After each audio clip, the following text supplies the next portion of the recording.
3 reasons projects die just after they were developed. If you've just built your product or you're working on one now, you might be eager to launch a SAP and start seeing natural growth and traction. Well, it's not quite going to be like that. Even worse news, you are currently at huge risk of your startup dying and dying quickly.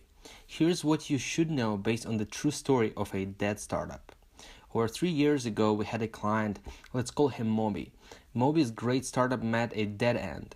There was a series of repeated mistakes which resulted in a lack of funding to keep the project breathing.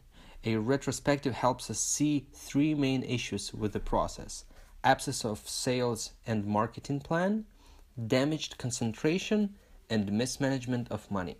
Let's dive into each one of these individually and see how these mistakes could be easily avoided, turning a great idea and project implementation into a successful product. That's what we all want at the end of the day, right?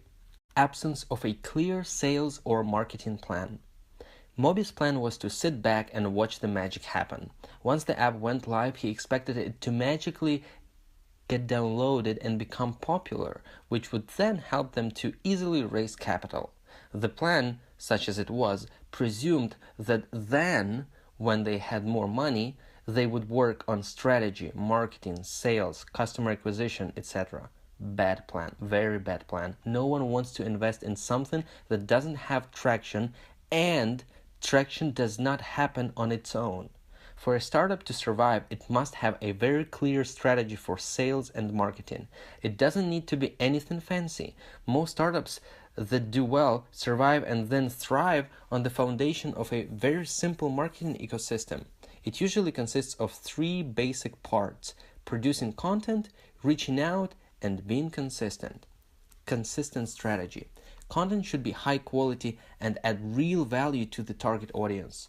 Reaching out should be done through a variety of sources, from end users through to influencers within the target market, and from journalists through to other related companies for cross-promotion efforts. Consistency should be applied for the first 2 points, producing content and reaching out, and this process should have no expiration date. Consistency means that you are in it to win it. It does not mean that you should not change your ways and adapt. It just means that you are doing whatever it takes to promote and deliver your product to the right audience.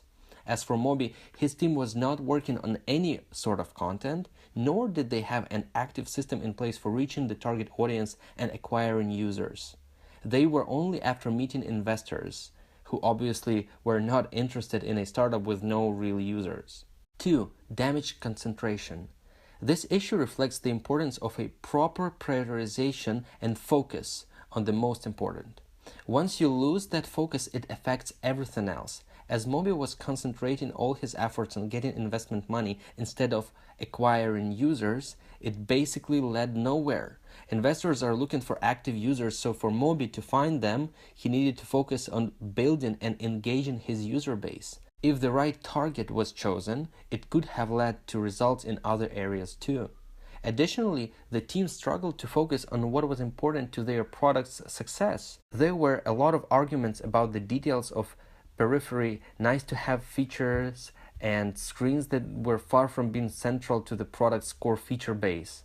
As a result, not enough time was invested into the things that would not have made the most difference for the end user. No significant benefit for the user? No user. Exercise. Do a quick health check of the things you are focusing on in your product. Will your users actually feel a tremendous benefit from the things you are working on? 3. Mismanagement of money. When there's a lack of focus on what really matters, it's easy to predict that projects' funding will flow into the wrong areas. In Moby's case, there were 2 major areas where money was misspent. Firstly, as I've already mentioned, it was channeled into development of nice-to-have rather than must-have features. Secondly, a lot of money was spent hiring a big team, but many of those team members didn't have a clearly defined role and were either surplus to the project's needs or in need of much more clear direction. It doesn't take very long to see the results of such actions in an up-and-coming startup. Instead of building valuable features that would wow the end user, they were fighting over design for trivial screens and redeveloping irrelevant features again and again due to constant changes in the functionality. Instead of spending time and money on spreading the word about the app, showing it to potential users, and presenting it at startup events, they sought investor meetings that would leave them with nothing, as they basically had nothing to show to the potential investor. Don't make Moby's mistakes. Whatever phase of your startup's development you are at, there is always room for improvement. It's unlikely your project is quite as disastrous as Moby's, but as you read through his mistakes, perhaps you noticed one or two things which ring true for your own project too?